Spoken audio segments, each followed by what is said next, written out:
미성년자는 판단 능력이 아직 미완성이라서 법정 대리인을 통해야 되는데 그렇게 안 해도 되는 경우를 방금 살펴봤어요. 물론 미리 동의를 얻어야 되는 경우도 몇 가지 있었지만 어쨌거나 그 이후에는 제한이 없는 거였어요. 문 조금만 영리치유. 그 중에 친권자가 동의나 허락할 땐 그대로 유효 확정이지만 후견인이 허락한다면 후견 감독인의 동의까지 얻어야 되는 경우가 있었죠. 영업 허락이었습니다. 친권자는 부모라 보통은 자식이 잘 되길 바랍니다. 원칙적으로 대리권에 제한을 두고 있지 않은데 후견인은 미성년자를 보호하려고 뽑아놨지만 친권자는 아닌 거죠. 일단은 사람인 이상 미성년자의 재산에 더 관심이 있을 수는 있겠죠. 물론 훌륭한 후견인도 계시겠죠. 근데 만약에 이런 사람이 지멋대로 관리를 하다 보면 사실상 미성년자에게 큰 손해가 생길 수 있는 겁니다. 그래서 부모가 아니기 때문에 후견인의 권한 행사에 대해 법에서 제한을 둡니다.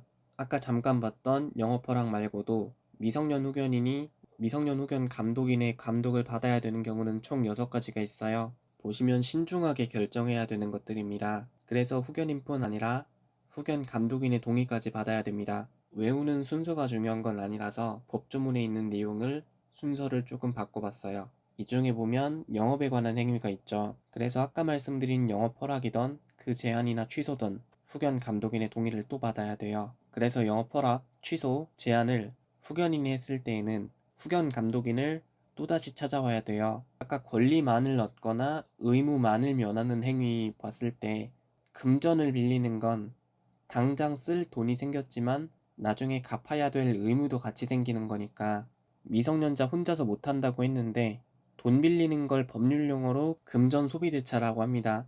쓰면 없어지는 걸 빌려주고 비슷한 걸로 되돌려받는 계약이 소비대차 계약이에요. 되돌려받는다고는 하지만 엄밀히 말하면 쓰면 없어지는 걸 소비물이라고 하는데 쓰면 없어지는 물건을 빌려주고 비슷한 걸로 되돌려받는 계약이 소비대차 계약이에요. 되돌려받는다고 했지만 엄밀히 말하면 빌려줬던 대상물이 그대로 되돌아오는 건 아니에요. 같은 종류, 같은 품질, 같은 양으로 되돌려받을 뿐이고 빌려줬던 게 고스란히 되돌아오는 건 아닙니다. 지금 지갑이 있으신 분은 지폐 한 장 꺼내 보실래요? 지금 보시면 위쪽에 일련 번호가 있어요. 이게 일련 번호인데 지폐마다 고유한 일련 번호가 있어서 일련 번호는 다 달라요. 금액만 맞게 갚으면 되는 거지 빌려줬던 그 지폐가 정확히 돌아오는 건 아니잖아요. 이런 게 소비대차입니다. 소비대차 중에 금전, 즉 돈을 빌려주는 게 금전 소비대차입니다. 금전 소비대차를 받으면, 즉 금전을 빌리는 건 후견인이 동의해주는 것만으로는 안 되고 후견 감독인의 동의를 또 받아야 되는 겁니다. 법률 행위를 하면 보통 권리만 생기거나 의무만 생기진 않아요.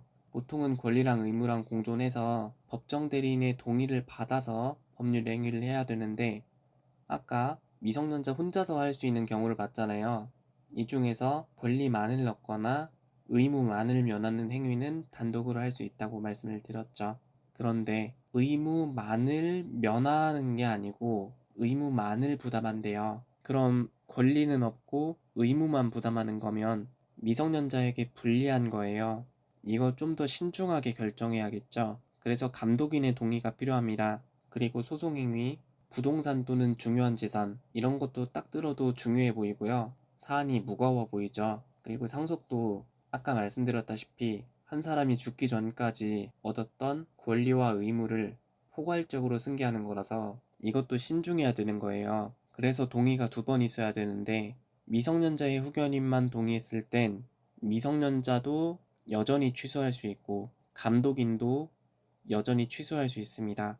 아까 영업 허락 예시를 들 때 미성년자에게 밤에 술 팔라고 하는 부모는 없다 그랬어요. 그런데 미성년 후견인이 미성년자한테 영업 허락을 해줬는데 유흥업소에서 술 팔라고 시킨 거예요. 제한 능력자를 잘 보호하라고 후견인을 뒀는데 이러고 있으면 후견 감독인 화나요, 안 나요? 화나겠죠.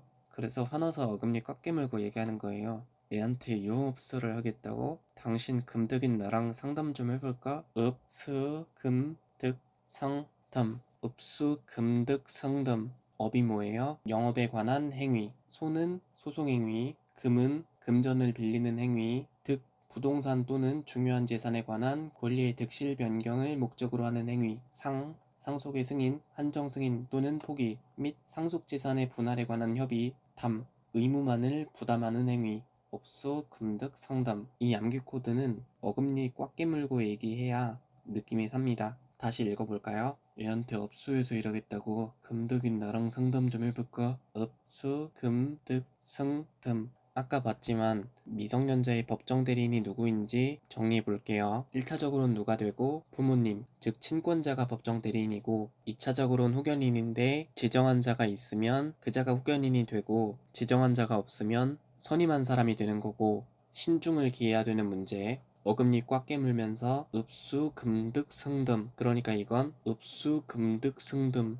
이 경우는 후견 감독인의 동의를 받아야 되죠. 법정 대리인이 할 수 있는 4가지 기억나요? 첫 번째로 법정 대리인이라는 이름에서 보이듯이 미성년자를 대리해서 직접 해줄 수 있는 대리권이 있고, 그 다음에 미성년자가 한 걸 취소할 수 있고, 그리고 취소 안 하겠다고 유효로 확정하는 추인권, 미리 허락하는 동의권도 있어요. 근데 이 중에 이제 여기서 우리가 눈여겨볼 게 대리권인데요. 미성년자 법정 대리인의 대리권은 무제한이다.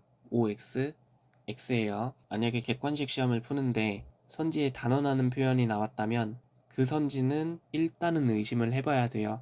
단언적 표현이 뭐냐면 반드시, 결코, 절대, 무조건. 지금 당장 생각나는 건 4개밖에 없긴 한데 어떤 느낌인지는 이해되시죠? 예외적인 경우가 없다고 단언하는 표현입니다. 미성년자의 법정 대리인 대리권 제한은 4가지 제한이 있어요. 우선 근로계약이라든가 임금 청구는 아까 봤듯이 법정 대리인이 단독으로 할 수 없습니다. 우리 미성년자 그쪽 회사에서 일하게 해주세요. 그리고 우리 미성년자가 일했으니까 월급 주셔야 되는데 우리 애가 아직 미성년자니까 애한테 주지 마시고 법정 대리인인 나한테 주세요. 그러면 월급 가로채는 거잖아요. 오히려 학대할 수 있다는 얘기죠. 반대로 미성년자가 근로계약은 단독으로 할 수가 있어요. 두 번째로 후견인일 때 후견 감독인이 따라오죠. 친권자일 땐 후견 감독인이 없습니다. 친권자는 단독으로 하는 거예요.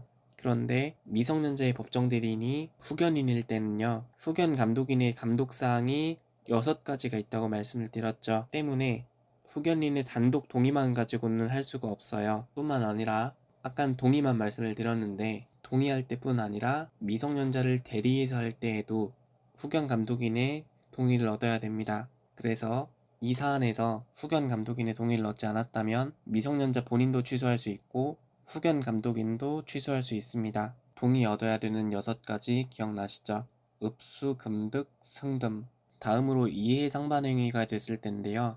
이해 상반행위가 뭐냐면 이득이 되는 거랑 해, 손해가 되는 거랑 상, 서로에게 있어서 반대되는 거예요. 즉 미성년자가 이득을 보면 법정 대리인이 손해를 보고 법정 대리인이 이득을 보면 미성년자가 손해를 보는 겁니다. 이런 상황에서 법정 대리인이 자기 거 챙기면 미성년자에게 손해가 오겠죠. 대리권 남용의 여지가 있어서 대리권이 없습니다. 그래서 이럴 땐 특별 대리인을 선임해야 돼요. 특별 대리인 하면 만약 민법 시험 범위에 법인이 포함된다면 법인과 이사의 이익이 상반하는 사항에는 특별 대리인을 선임한다는 거 같이 외우면 좋겠죠. 이해 상반 행위는 특별 대리인 선임이 필요합니다.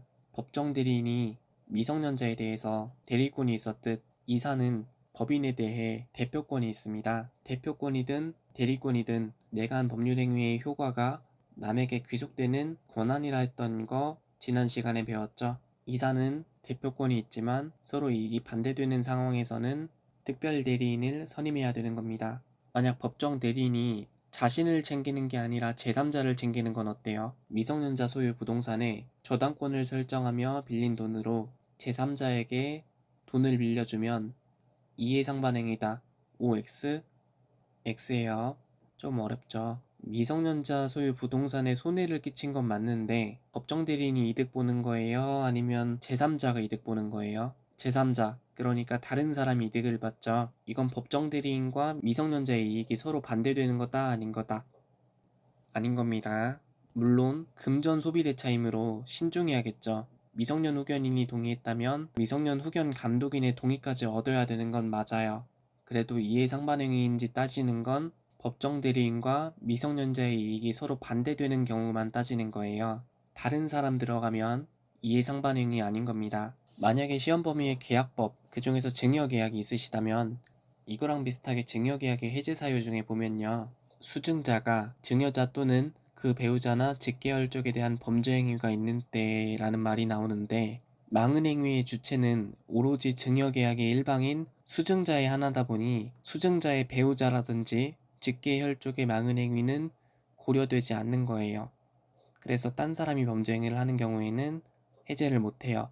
마지막으로 재산을 증여한 자가 친권자의 관리에 반대하는 의사를 표시하면 관리 권한이 사라지게 됩니다. 어떤 경우냐면 삼촌이 세뱃돈 줄게 엄마 아빠한테 주지 말고 너가 갖고 써 하는 거예요. 두 문자 따볼게요. 근로계약 임금 청구는 일터에 고용돼서 일하고 임금 받는 거죠.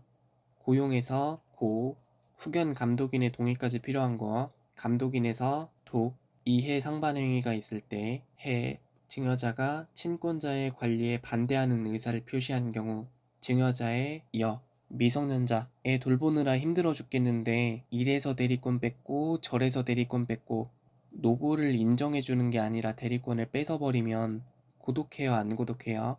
고독하죠. 그래서 고독해요가 대리권 배제 사유예요.